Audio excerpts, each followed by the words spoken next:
दोस्तों, कुछ वीक्स पहले मैंने एक वीडियो बनाया था how to study effectively as per your learning style. आज मैं उसी वीडियो को कंटिन्यू करूंगी, बट आज फोकस सिर्फ लर्निंग पे होगा। यानी आज हम जानेंगे what is the right way to learn, कैसे किसी नए चैप्टर या नई बुक को पढ़ना है, अंडरस्टैंड करना है एंड रिवाइज करना है। How to learn new content for the first time. Again मैं इन वीडियोस को छोटा रखूंगी सो दैट मैं इंडिविजुअल पॉइंट्स को डिटेल में एक्सप्लेन कर सकूं एंड सारे पॉइंट्स रश ना हो।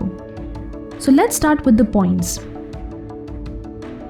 आई एम श्योर आप में से कई लोग हैं जो हर चैप्टर को फर्स्ट रीडिंग में ही याद करना शुरू कर देते हैं। इससे क्या होता है कि आपको हर एक लाइन इंपॉर्टेंट लगती है एंड आप लाइन बाय लाइन सब कुछ याद करने लगते हैं। If you notice then often times इसका नतीजा ये होता है कि आप उस बुक का 30 to 40% ही अच्छे से याद कर पाते हैं एंड बाकी का पूरा पोर्शन छूट जाता है। So what you have done is कि सब कुछ पढ़ने के चक्कर में आपने वही नहीं पढ़ा जो टेस्टेबल है, जो इम्पोर्टेंट है।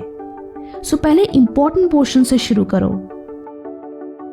आप पूरे चैप्टर को समझने के लिए उसे एक बार रीड कर सकते हैं, बट जब बात आती है याद करने की तो पहले उन चीज़ों को याद करो जो टेस्टेबल है।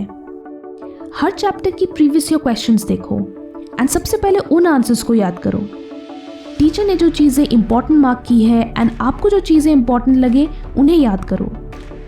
आई नो हर सब्जेक्ट के साथ शायद ये पॉसिबल ना हो। कुछ सब्जेक्ट्स में आपको एक एक चीज़ समझनी पड़ती है एंड तभी आप आगे बढ़ पाते हो, but those are just 2 or 3 subjects, बाकी सब थ्योरेटिकली होते हैं। So you can try this method accordingly. This will help you in 2 ways. Firstly, सिर्फ important चीज़ें पढ़ने से आप वो बुक जल्दी ख़त्म करोगे। Secondly, जब आप mock test paper solve करोगे then you will realize कि आप majority questions solve कर पा रहे हो and that will ultimately boost your confidence. So be smart and पहले वो याद करो जो exam point of view से important है। कमेंट्स में बताएं कि क्या आप एग्जाम से पहले अपना पूरा सिलेबस सक्सेसफुली फिनिश कर पाते हो या नहीं। Active versus passive learning. जब भी आप पहली बार किसी टॉपिक को याद करना शुरू करते हो तो आप एक एक लाइन मंत्र की तरह जपते रहते हो। This is passive learning. इससे आपके दिमाग में कुछ भी नहीं जाएगा। What you need to do is कि जो भी टॉपिक है उसके पहले की पॉइंट्स को अंडरलाइन करो एंड उसे अपने शब्दों में खुद को एक्सप्लेन करने की कोशिश करो। This is active learning. This is how आप उस इंफॉर्मेशन से एक्टिवली एंगेज करोगे सो दैट आपके ब्रेन में उसकी मेमोरी और स्ट्रांग हो। ना जब आप उसी चैप्टर को रिवाइज करते हो तब आप फिर से उसे रीरीड करने लगते हो। अगेन इससे आपका कोई फायदा नहीं होगा। आपको क्या करना है कि आपको उन चैप्टर हेडिंग्स को क्वेश्चंस की तरह देखना है एंड खुद से रिकलेक्ट करने की कोशिश करनी है कि आपको उस पर्टिकुलर टॉपिक के बारे में क्या याद है। हो सकता है कि आपको कुछ भी ना याद आए and that's fine. The point is कि आप जितना अपने ब्रेन को एक्टिवली एंगेज करोगे उतने स्ट्रॉन्ग मेमोरी कनेक्शंस बिल्ड होंगे। इस प्रोसेस का नाम है एक्टिव रिकॉल। एक्टिव रिकॉल और एक्टिव लर्निंग के कई तरीके हैं, जैसे कि आप पूरे चैप्टर को एक पेज में समराइज कर सकते हो in the form of mind maps, spider diagrams या simply notes बना सकते हो। इससे क्या है कि सबसे पहले तो आप उस टॉपिक को अच्छे से अंडरस्टैंड करोगे because that is the most important thing required while learning. Secondly, ये आपका ध्यान सिर्फ important and core information पे रखता है and not the entire book, जिसमें से 60% चीज़ें एग्जाम में नहीं पूछी जाती। Friends, before moving to the final point, कई स्टूडेंट्स मुझसे कमेंट सेक्शन में ये कहते हैं कि हाउ टू इम्प्रूव इंग्लिश पे वीडियो बनाएं या how to score good marks in English उसके ऊपर वीडियो बनाएं। तो आज उसी पर्पस से मैं आपके लिए एक बुक रिकमेंडेशन लाई हूँ। अगर आपकी इंग्लिश ग्रामर कमज़ोर है या इंग्लिश में आप अच्छे मार्क्स स्कोर नहीं कर पाते तो आप ये बुक रेफर कर सकते हैं। इसका नाम है all in one English grammar book. दोस्तों, इंग्लिश एक लैंग्वेज है और उसे एक लैंग्वेज की तरह ही सीखना चाहिए, कॉन्सेप्ट की तरह नहीं। और यही इस बुक की खासियत है। ये बुक 2 साल की रिसर्च के बाद रेडी की गई है। इसमें टॉपिक्स को ऐसे समझाया गया है जैसे प्रॉपरली किसी लैंग्वेज कोर्स में समझाया जाता है। हिंदी मीडियम स्टूडेंट्स के लिए भी ये बुक काफ़ी हेल्पफुल होगी, क्योंकि इसमें सभी चीज़ें हिंदी और इंग्लिश दोनों लैंग्वेजेस में अच्छे से समझाई गई हैं। इनफैक्ट इसके सहारे आप कई स्टेट गवर्नमेंट एग्जाम्स जैसे एसएससी, पुलिस या even NDA and Indian navy के एग्जाम्स की भी तैयारी कर सकते हैं।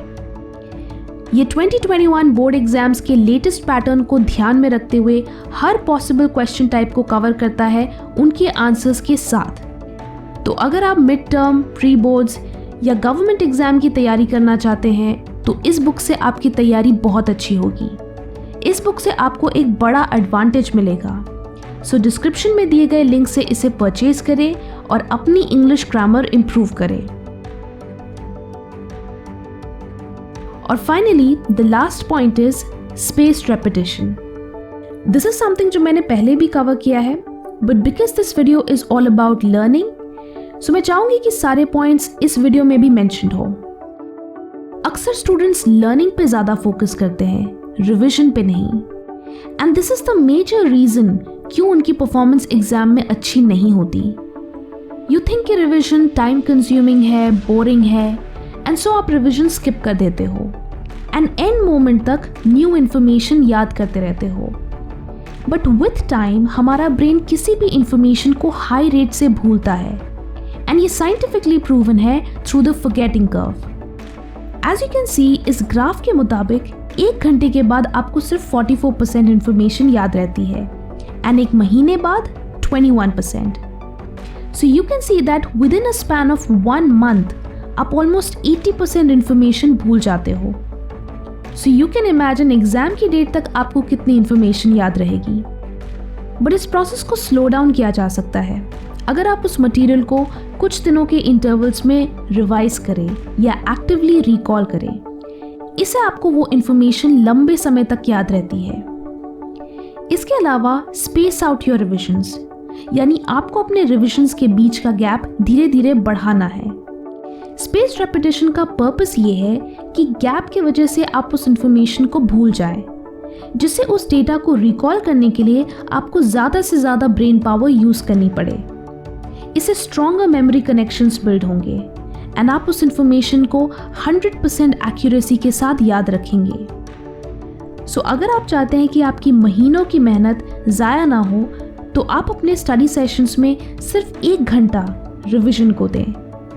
अगर आप टॉपर्स का स्टडी टाइम टेबल देखेंगे तो वो भी यही स्ट्रैटेजी अपनाते हैं। वो 2 से 3 घंटे रिविजन को देते हैं। इसे कहते हैं effective studying. So I hope आप भी टॉपर्स की तरह स्मार्ट वर्क करोगे एंड ये सभी लर्निंग टेक्निक्स अप्लाई करोगे। स्टडी टिप्स एंड टेक्निक्स से रिलेटेड बाकी वीडियोस देखने के लिए ऊपर दिए गए आई बटन पे क्लिक करें। वीडियो अच्छी लगी तो लाइक करें और बहुत अच्छी लगी तो शेयर भी करें। Thanks for watching and stay focused.